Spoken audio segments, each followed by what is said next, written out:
আমাদের এই ছোট্ট জীবনে অনেক কিছু ঘটে, অনেক কিছু সুখ দুঃখ, আশা ভরসা, বিশ্বাস অবিশ্বাস, মান অভিমান, রাগ, খুনাখুনি, অনেক কিছু ঘটে। তো সেক্ষেত্রে বলতে চাই যে মানুষের তো নিঃশ্বাসের বিশ্বাস নেই। আমি একটা জিনিস শিখেছি যে আমি যতটুকু বাঁচবো ততটুকু হাসি খুশিতে বাঁচতে চাই। সেটা আমার দাদুর আমার ঠাকুরদার কাছ থেকে শেখা। আমি আমার ঠাকুরদাকে সেই ছোট্টবেলা থেকে দেখছি। উনি যত পরিস্থিতি আসুক, খারাপ পরিস্থিতি আসুক না কেন, ওনাকে সবসময় দেখতাম উনি হাসি খুশি থাকতে খুব ভালোবাসতো, সবার সাথে ইয়ার্কি ফাজলামি করে।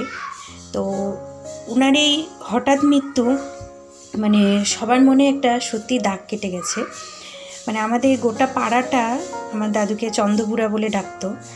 তো তারা সত্যি সবাই এতটা স্তব্ধ হয়ে গেছে বলার বাইরে। তো তাহলে ভাবো যে আমাদের কি অবস্থা। যাই হোক, আমি ভিডিওটা করেছিলাম 12ই ফেব্রুয়ারি আর 14ই ফেব্রুয়ারি, দুদিন মিলে।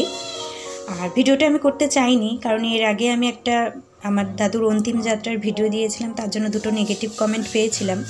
আমি ভিউ বাড়ানোর জন্য ভিডিও পোস্ট করছি, আমার কোনো জ্ঞান নেই, আমি সোশ্যাল মিডিয়াতে কি দিতে হয় না দিতে হয় এরকম একটা ভিডিওতে এরকম 2টো কমেন্ট পেয়েছিলাম। আর বেশিরভাগ মানুষই আমাকে আমার দাদুর শান্তি কামনা করেছিল।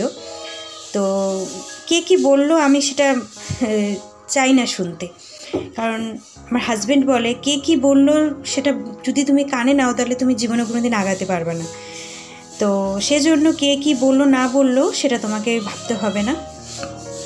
আর তুমি যেটা উদ্দেশ্য করে দিয়েছিলে সেটা তোমার সফল হলো না, তুমি ভিডিওটা ডিলিট করে দিয়েছো। সেজন্য আমার উদ্দেশ্য হলো, আমাদের ফোনের যে গ্যালারি আছে সেখানে কিন্তু সারা জীবন আমাদের ফোনে থাকে না, গ্যালারিতে থাকে না সেই ভিডিও ফটো।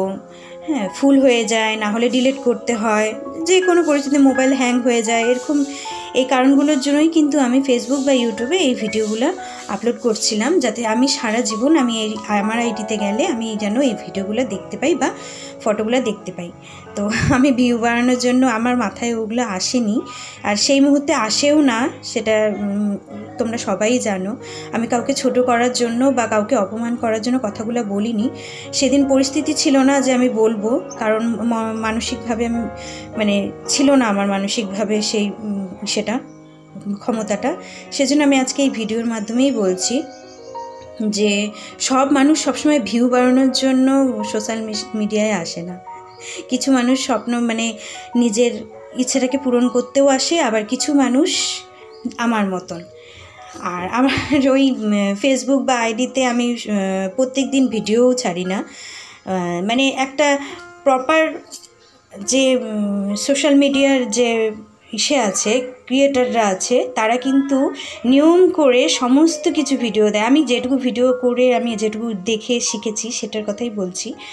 তো আমি সেরকম কিছুই করি না, কারণ আমার সময় নেই ওইসব করার। আমার যখন যেটা ভালো লাগে আমি তখন সেটা শুধু পোস্ট করি, বা মানুষের রিয়্যাক্ট দেখি যে কে কী রিয়্যাক্ট করছে সেগুলো। তো তাদের উদ্দেশ্যে বলছি যে এরকম মন্তব্য করার আগে এক দুবার ভাবা উচিত ছিল, কারণ আমি না হয় ভিউ বাড়ানোর জন্য ভিডিওটা দিয়েছিলাম। যারা পোস্ট করে আমাকে বলেছিল তারা আমাকে ডাইরেক্টলি বলতে পারতো, ইনডাইরেক্টলি তাদের অ্যাকাউন্টে গিয়ে নাও নিজেদের ভিউ বাড়ানোর জন্য বা নিজেদের কমেন্ট বাড়ানোর জন্য এটা নাও করতে পারতো। তো আমি কাউকে ছোট করার জন্য বা অপমান করার জন্য বলিনি। যারা বলেছিল দুজন, তারা খুব কাছের মানুষ, আর সেই অধিকার আমি তাদেরকে দিয়েছিলাম যে তারা আমাকে ডাইরেক্ট বলুক। তো তাতে বেশি ভালো হতো, কারণ সেই গার্জেনের আসনে বসিয়েছিলাম। তো সেজন্য খারাপ লেগেছিল। তো যাই হোক, এরকম হতেই থাকে, কারণ আমি যেহেতু প্রপার ক্রিয়েটার না, সেজন্য এই কমেন্টগুলো আমার খুব কষ্ট লেগেছিল। যারা প্রপার ক্রিয়েটার তো তারা এই কমেন্টগুলো ইগনোর করতো। তো নমস্কার ভিডিওটা দেখার জন্য।